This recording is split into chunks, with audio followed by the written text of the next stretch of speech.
Welcome to the Relaxed Dog Podcast, the podcast where the dogs are the stars of the show.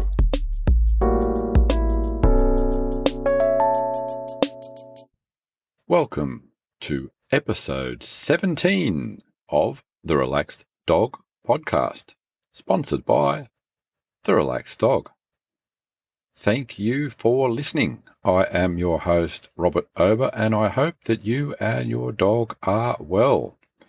Our guest this week comes all the way from the UK, and Amy is going to tell us all about Lord Archibald of Saltburn Manor, or Archie as he's known to his friends.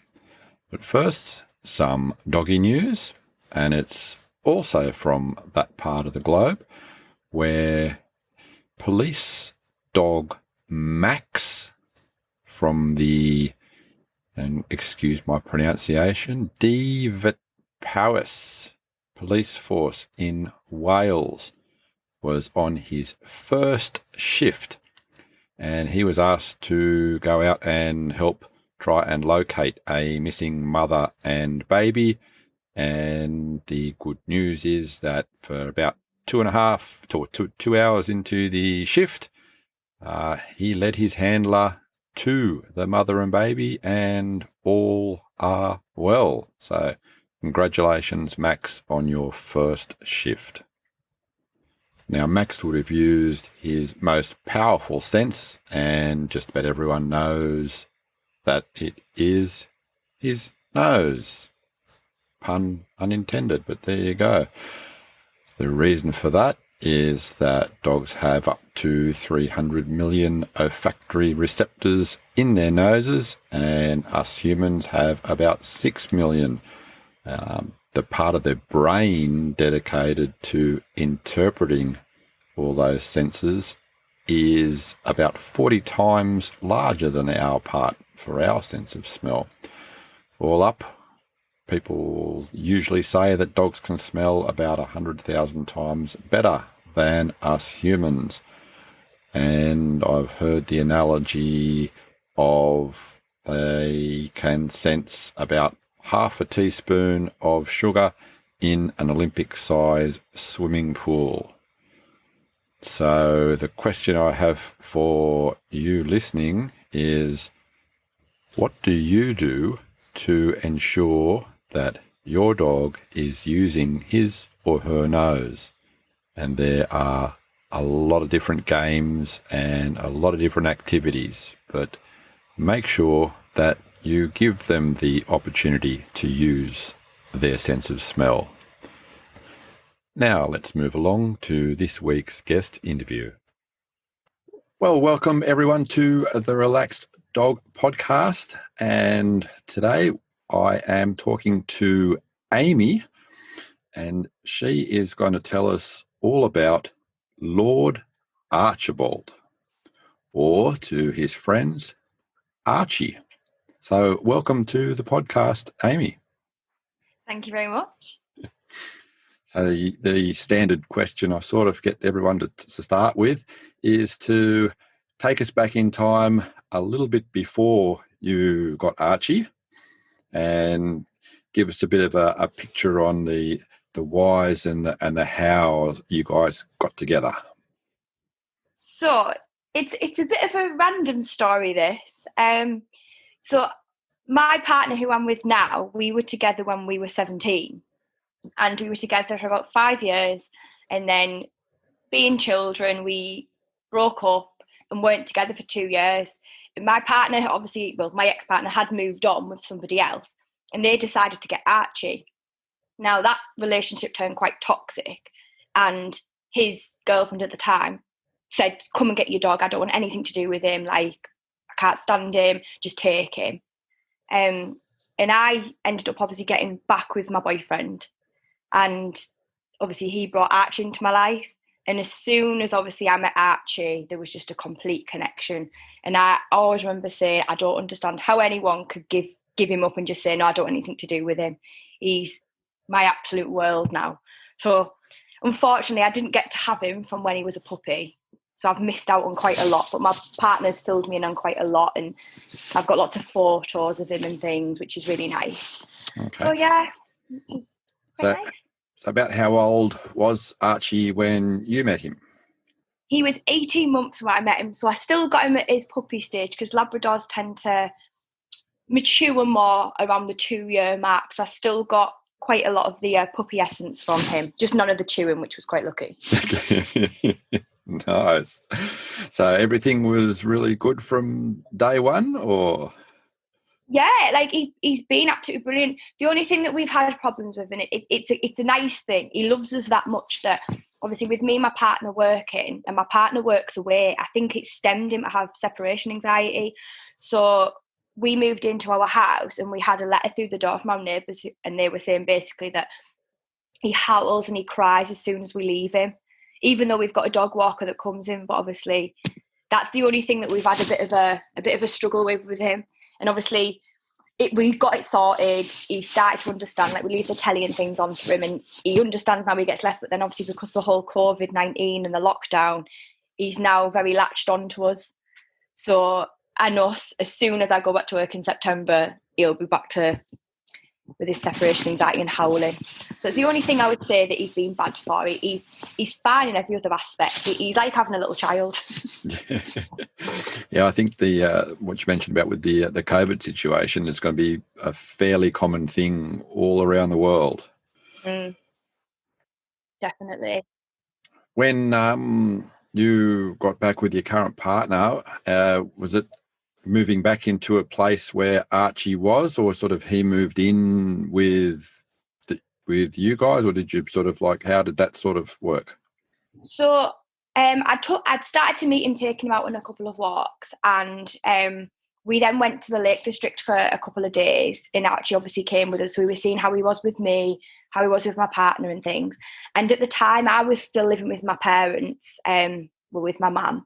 So we were renting a flat, and you weren't meant to have dogs. So luckily the landlord said that he could come and stay. So he wouldn't be there all the time because it was a flat. It wasn't fair on him because obviously he's a big dog, he needs a garden. So he would come and stay for a couple of days, but he was predominantly living at my boyfriend's parents' house. And I would obviously just go around, get him. He'd come and stay for a night or 2 nights, and then obviously he'd go home, and I'd take him out after work and things. And then about 6 months into us being back together, we obviously started to have a look into buying a house. And I think it was 11 months we managed to obviously buy our own house, obviously end up living with us permanently, which was really, really good. So now he's got a lovely garden, and he's got the run of the house, and that's where his Lord Archibald comes from, because of Lord Archibald of the manor, as we say. But yeah, he's brilliant now, obviously. So he kind of gradually did it, a bit like you would with a child, I guess, just to see how he would be. Okay. So, and from the sound of it, there were sort of no initial teething problems or any sort of weird settling in things that he did? Nothing. Like, I think he knew. I remember when we brought him round, when we came to view the house, and straight away it just seemed like he knew that this was going to be his house, because he was so relaxed. He sat himself on the floor and went to sleep, and it wasn't his house. So I think we knew from then. And then I remember the day that I got the keys, and my partner, bless him, he was working away at the time. So I came and moved in by myself with the dog, and he just went straight in the garden. He started rolling around in the grass. So he definitely had no settling in issues. No, sounds nice. And what about when you sort of like take him out for just the neighbourhood sort of walks? Was there any sort of like settling into the new area? No, with us living near the beach, it's really lucky. He's obsessed. He absolutely loves the beach and the sea. So the only thing we've ever had really with him is the fact that as soon as he smells that sea air, he starts pulling, because he's that excited, because he wants to get on that beach. But he absolutely loves it, because we're quite rural at the same time as being near the coast. But we've got plenty of like big fields. We live near the North Yorkshire Moors. Obviously, we've got the beach. So a lot of the time, he can be off his lead as well. So he can go around and sniff. He can kind of suss out the area, and he absolutely loves it. We've never had any teething problems, which is really lucky. Okay. So when you're saying you're sort of like semi-rural-ish, on an average walk at the beach, would there be other dogs there or people? Yeah, so we are quite a popular seaside town as well. So especially like today with the weather being 27 degrees, our seafront will be absolutely heaving. So it will be busy, but unfortunately where around here, obviously a lot of the beaches, I don't know if it's the same in Australia, but we in the summer times we have it blocked off for dogs, so there's only certain parts of the beach that can go on. So then parts what he can go on tend to be a bit quieter, which is better. But obviously the main built up bit is usually absolutely rammed, packed with people and dogs, which it should be. Yeah, we've got sort of a mixture of off-lead areas and completely dog-free areas and on-leash areas as well. It's crazy, I think, because we've had quite an issue, obviously, with the whole COVID thing. When lockdown finally got eased, people started to obviously go to the beach, but they weren't taking the rubbish home. They were really making it awful. It was disgusting what they're leaving. And I think a dog doesn't do that. If a human's doing that, it should be humans that are banned off the beach, not the dogs. No, and then that in turn creates so many issues with the dogs running around. You don't know what they're getting into.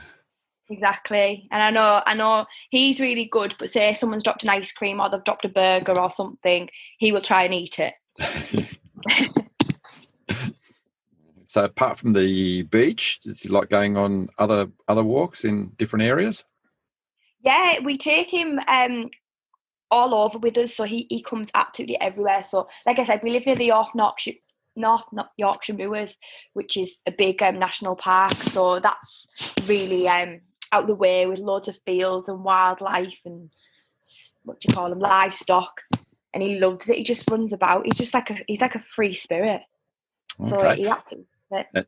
And how's he go with local wildlife? He's absolutely brilliant.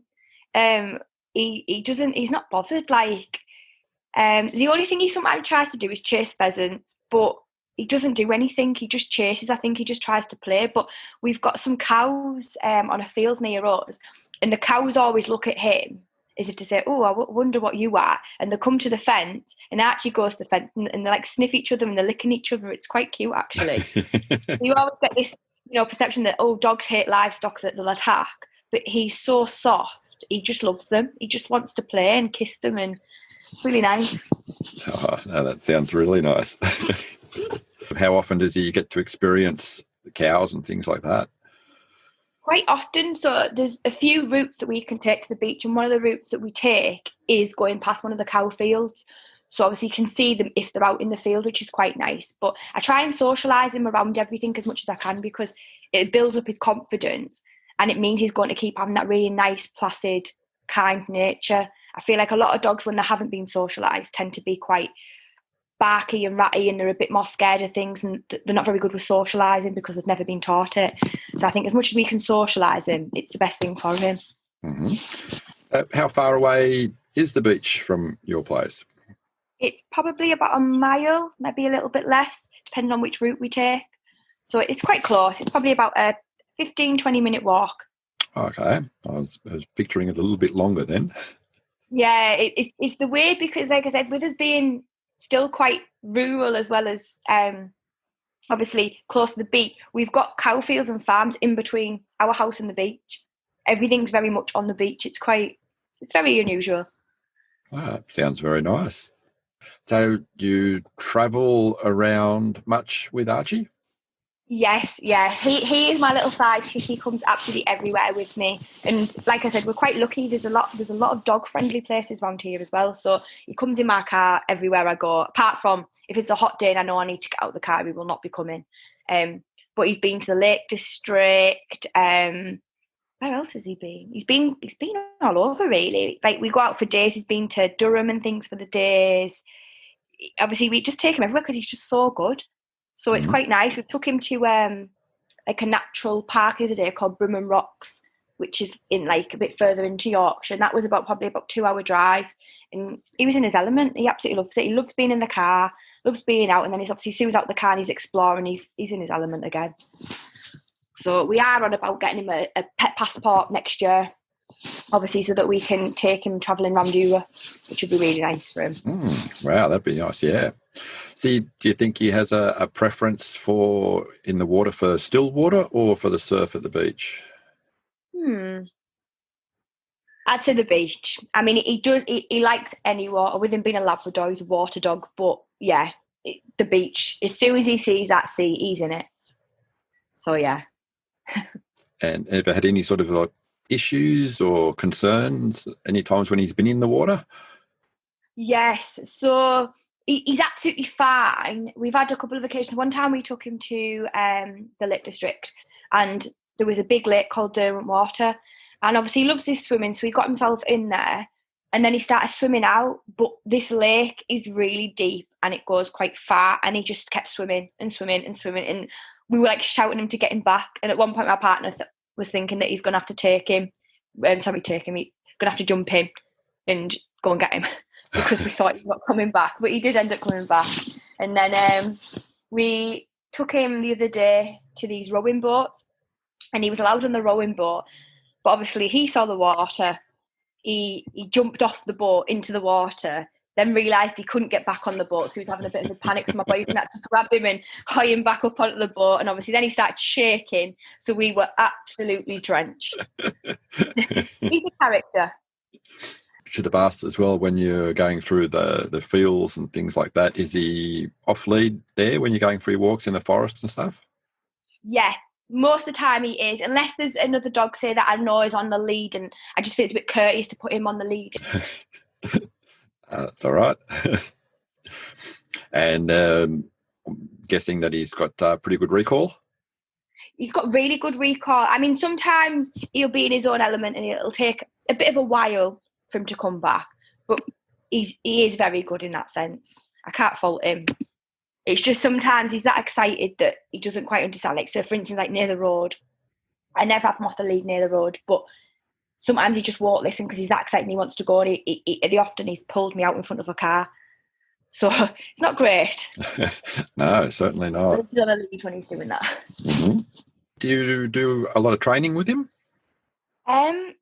We don't really need to anymore. I mean, I've taught him little things where it's where I just do like hand gestures to him and he knows that he needs to sit or give me his paw and things like that. Obviously, I didn't have him from the age of a puppy, so it was my partner who predominantly did all the training with him.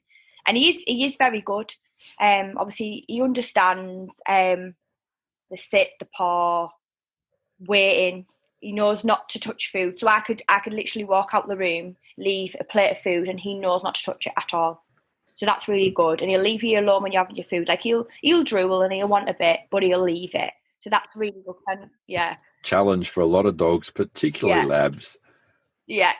So he's very, very good like that, which we're very lucky about. But like I said, it's the road situation. I don't know if my partner tried to train him or not near the road, but that's the one thing that if he wasn't so old now, and I do try with him, but I think he's gone past that point. Okay. So, and we should say, how old is Archie now? He's 4.5. He's still a little baby to me. Sprightly young man. Yes. Still a spring chicken. Okay. Do you have any sort of favourite toys? Yes. Have a guess what his favourite toy is. Oh, now you're going to put me on the spot. I'll go a tug toy. Oh, close. Tennis ball. Yeah. Tennis ball. He is obsessed. As soon as you say that, yes, I should have remembered from a lot of the photos. Yeah. Literally, I can be sat doing work or anything, or first thing in the morning, he comes with his Kong balls, with his tennis balls, and just drops them on you and just looks at you and just waits for you to chuck them. But he's constantly got a ball in his mouth. And if we go out for a walk, and sometimes I won't take a ball purposely because obviously he gets very, very excited. So sometimes I'll try to take them because he loses them as well. But then he will find a ball in the deepest and darkest of places. Mm-hmm. Come out smiling with a little ball in his mouth. I can very much relate to that with our girl. Walking in the bush somewhere, and she'll duck off and come back, and she's like, "Where did you find that?" Yeah, you think, but he loses his balls all the time, and he can't for the life of him find out where he's dropped this ball. But then he'll find this random tatty ball somewhere. I think sometimes the older balls aren't too bad. I was going to say with the tennis balls, does he tend to chew them much? He does, but what we do is we get proper tennis balls, so we go to the sports shop to get them. So we can't give him dog ones because if he has the dog ones, they'll last about a second and they're gone. And it's the same with a lot of toys. So we get a lot of the Kong toys. I'm not sure if they do them over there. Yes, yeah, yep, very, very familiar with the Kong toys. Which is really good. Okay. So we get them. He likes teddies as well, but they do get ripped to shreds. I was going to say, with some of the tennis balls, they can wear down the teeth a little bit. Oh, can they? Oh, God, I didn't know that. But, yeah, just something to be a little bit mindful of. But it can depend on if they're like big chewers or they just sort of like grabbing them and then retrieving and bringing them back. Yeah. See, he is good with like normal tennis ball because he knows he can't. He just likes the feel of it in his mouth. I mean, my boyfriend plays golf, so we do have to hide the golf balls because if he finds a golf ball, and we live near a golf course, so sometimes we'll find them out on a walk, and he likes to chew them, but obviously they are really, really bad for his teeth. You've got to get straight off of him. Yes, I remember seeing something a couple of years ago. It was actually a Doberman, and they got about 20. It was in the low 20s, 20-something golf balls out of its stomach. Oh God. Oh, I'd be heartbroken if he did that. I bet that caused some damage. Yeah, not real good. Oh, I can imagine. I mean, we're lucky he's never swallowed anything so far. The only thing he does try is sticks. He will like to bite a stick and for some reason likes to eat them. Which isn't great. Just doing some mulching. Yeah. So you mentioned that. Has he got any other sort of interesting or weird habits that you would call not normal? Or yes. So on a morning, he knows that my alarm means that it's breakfast time. So he has a funny way of doing things. So on a night, he does sleep in our bed. If he gets too hot, he'll jump down. And then as soon as he knows it's getting close to the time that I'm going to get up, he comes up and gets in for a cuddle. But like wriggles himself and like kind of throws himself into you as if to say, come on now, I've given you a cuddle, get up and get my breakfast. So he's quite funny in that respect. He wakes you up for his breakfast and says like this morning he was really tired. So he'd stayed upstairs, but as soon as he hears the cupboard door open where his food is, he just legs it down the stairs. So he's quite funny like that. And another thing is he sleeps on his back with his legs in the air, which I find quite funny. Sleeps like a human. Okay. What about sort of favourite games to play? Chasing a tennis ball. Yeah, that would be his game. And I sometimes do hide and seek with him in the house as well. So he doesn't like, if I'm in the house and I say he's downstairs and I'm upstairs, he likes to come upstairs. He has to be near me. So sometimes I'll sneak upstairs and I'll like lay in the bath or I'll hide in a room. And you can like hear him running around trying to find me, like sniffing everything and then I'll jump out and scare him. Which is cool, but he loves it really and he gets so excited. No, nice. So you ever had any sort of medical issues? So when the same year that we got back together, me and my partner, I think 6 months prior to that, he took him for a walk and he doesn't quite know what had happened, but basically the field that they'd been on, must have been some sharp object and Archie'd actually torn a lot of his leg and he'd severed one of his arteries. Ooh, no. My boyfriend hadn't noticed at first because he'd like ran over and Archie, he's just such a happy dog. So he was smiling and just dropping the ball, trying to play. And my boyfriend said he looked down and he'd seen all this blood. So obviously he just picked him up, legged it to the car with him and just got him straight to the vets. And the vets basically said if he'd have been any later than when he got there, he would have died from blood loss. So he's got quite a big scar on his leg from when he did that. And then last year, it was my first day at my new school and my dog walker rang me and was like, right, I think you need to come and see Archie. He's had a bit of an accident. And I think it was a stick and it had basically caught him and he'd basically sliced some of his leg off, one of his back legs. So as you can imagine, I was in hysterics running to try and get out of work to obviously go and get him from the vets. So we get to go under anaesthetic for that as well. And a nice hefty vet bill. But apart from that, he's healthy. He's just very accident prone. Oh, that's actually not too bad. No, not too bad. It's just the cost. I know my boyfriend had said when he'd done the leg one, when he could have died, I'm sure he said it was well over £1,000. So it was quite a lot when you're not expecting it. Yeah, that's absolutely for sure. Vets really do know how to charge. Yeah, they definitely do. There's always that argument: do you pay for the insurance, and are you wasting money? And then I don't know. I don't think there's a right and a wrong. A lot of them, they don't actually pay out for it until a certain point either, do they? So, like for his surgery, if we'd have had, I mean, for the one where he did nearly he tore his artery, I think they would have paid out. But for the back one, we've got insurance, and they wouldn't have paid out because it was too low, the number. Because I think only £280 last year when he cut himself. So Okay, a lot of them won't pay out. There's always these clauses in there, isn't there? That is for sure. So Archie's friends, he's got a few best friends, I'm guessing. He's got a lot of friends. He's a very, very social dog. Who would you say are some of his better doggy friends that he plays with? So my friend, she has a black lab, but it's crossed with a German Shepherd. So he's humongous. He's just like a big bear. And I take him round, and they absolutely love each other. They just play, and it's lovely. And then last year, I'd seen this dog being walked by our local dog rescue, and I fell in love. And he was a German Shepherd crossed with a Rottweiler, and at the time he was a puppy, and he was lovely. And Archie, we were adopting him, so I took Archie to meet him, and Archie wasn't really bothered. He wasn't really playing. He just kind of was letting this puppy get on with what he was doing, and Archie wasn't bothered. But as I started socialising them more and more, they absolutely fell in love, and they absolutely love each other. And then my partner said to me, he was like, look, I just don't think we can get another dog at the minute. Like, I just think it's too much. So I was obviously quite upset. And then his parents said that they would adopt this dog.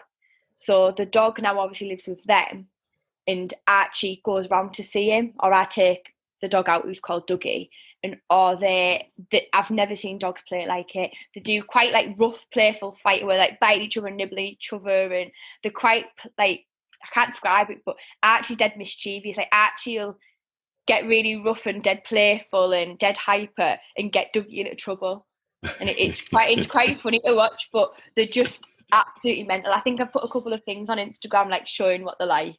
But they are 100% the best of friends. I think they're these two main best friends. But Dougie, he absolutely loves Dougie. But he's more of a family member now. So And from the sound of it, they're not too far away. No, they're not. It's literally about a 5-10 minute drive, which is really nice. So we take them out quite often together. But they're absolutely brilliant. I'll have to do a video on Instagram and put them on when they next see each other. Do you have any particular issues with, say, with weather going out if it's colder or rain, anything like that? No, like the only thing I would say is if it's raining, he doesn't like to go outside for a wee, but he'll have to go for a walk. Really bizarre. So it's quite bad because obviously in England we do get quite a lot of bad weather, and I mean sometimes you just think, oh, like today I could do with not going out, but he wants to be out, and he's just not bothered at all, which is really nice. Mm-hmm. Obviously the sun, with him being black, I try to avoid taking him out. So like for today, if I take him, it'll be in the car to the beach, because I know that it's a 2-minute drive, but also he's got the water to cool down. But I couldn't take him out on the pavements and stuff because I just think it wouldn't be fair on him, because he obviously gets very hot quite easily. What would your average time taking him out a day be? Or it depends really. I tend to say on a morning I'll get up and I'll do a workout. This is if I'm off school. So I'll get up, do a workout, and then as soon as I've done my workout, I'll get started and I'll take him out. So it tends to be morning to midday. But say today where the weather's quite hot, it'll probably be this afternoon, like evening time, so prime temperature's lower, because I just think it's just not fair on him. But when I'm at work, we have a dog walker, so he comes midday to let him out, so it's in between my shift, so that he's not left for too long by himself, which is really good. Yes, sounds good. How has he been food-wise? So you said earlier he has a a respect for your food and shows Yeah, restraint. he's very, very good with our food, which is really good. His food, he's fine. He knows when he gets fed twice a day. We use a company called tails.com. So they basically tailor his food. So he has half a tray, a 300-gram tray on a morning with 2 scoops, and then he has 2 scoops of dry food on an afternoon. Obviously, he gets treats and things like that. But obviously, during lockdown, because all we could do really was go out, we would walk him miles and miles and miles.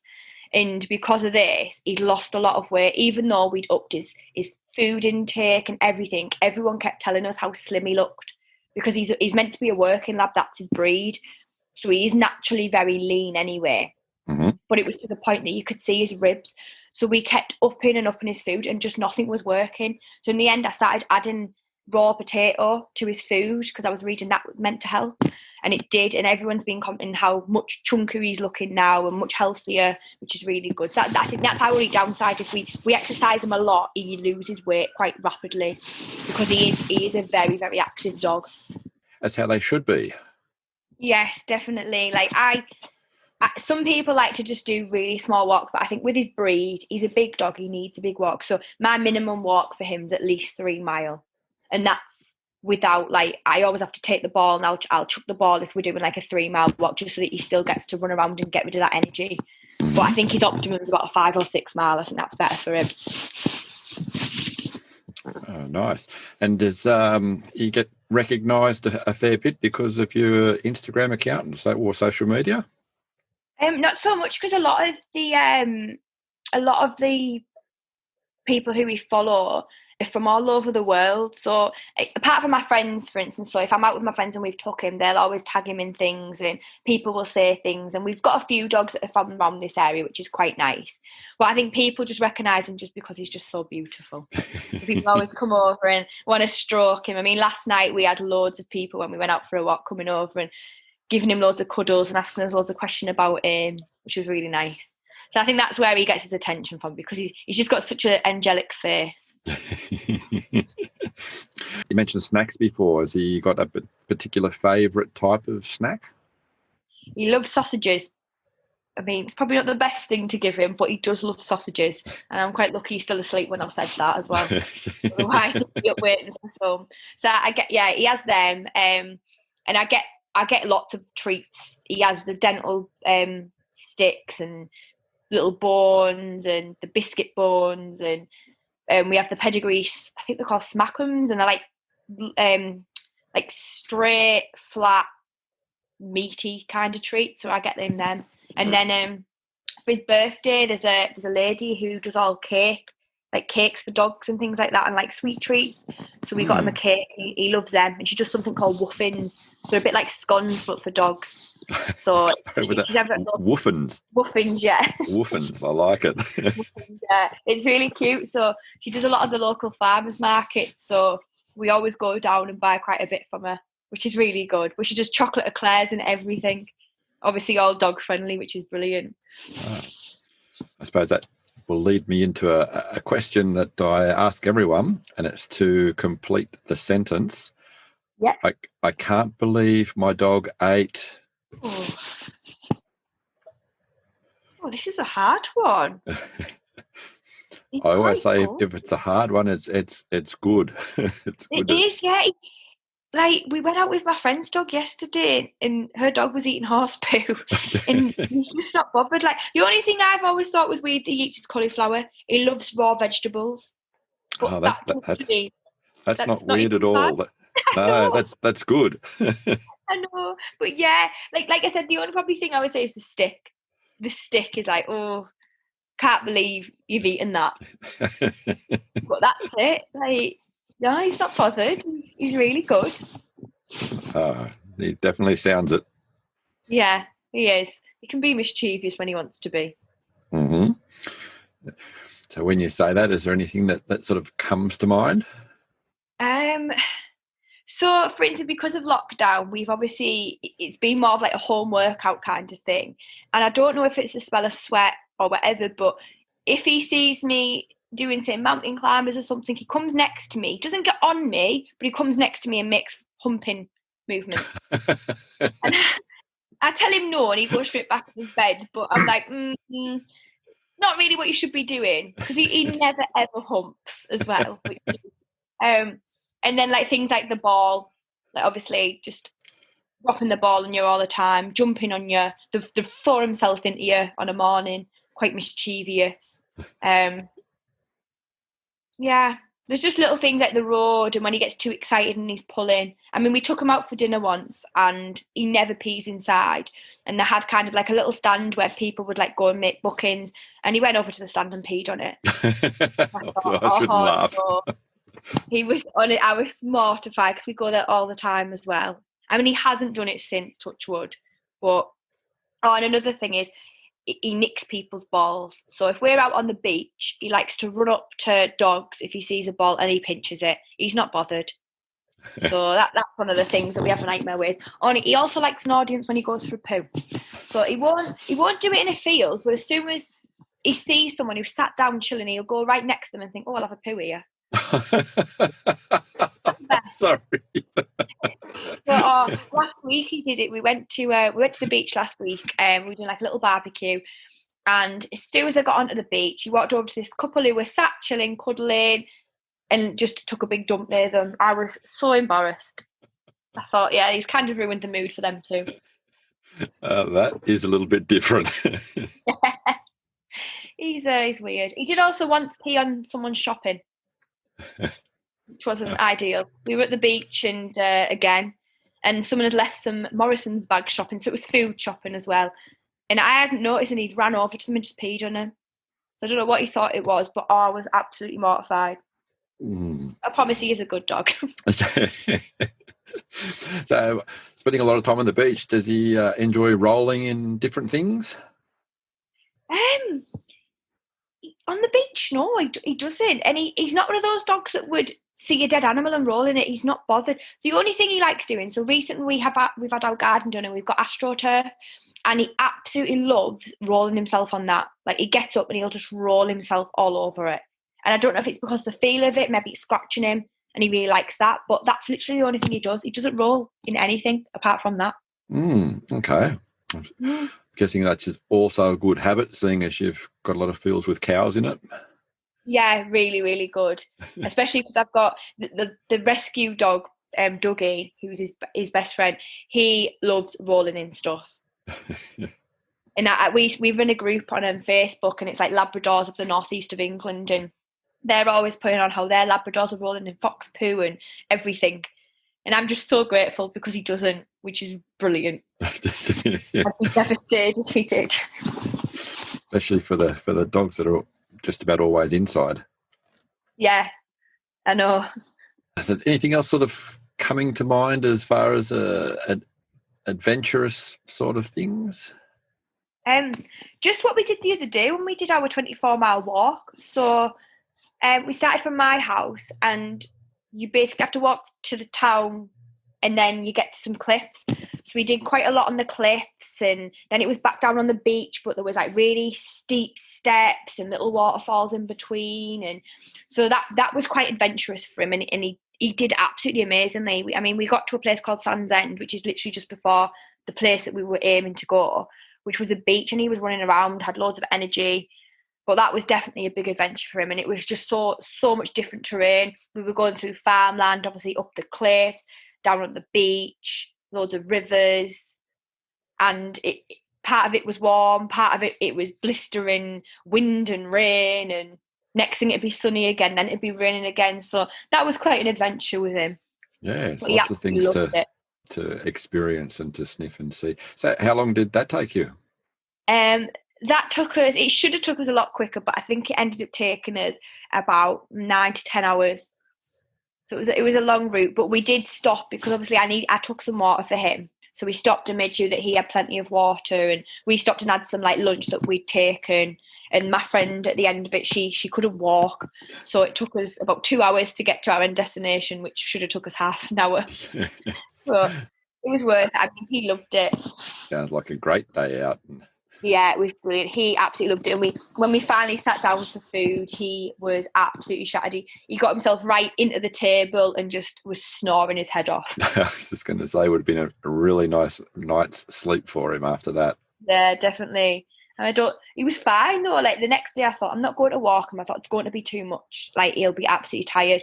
Nah, he wanted to go for a walk. I couldn't believe it. So much energy.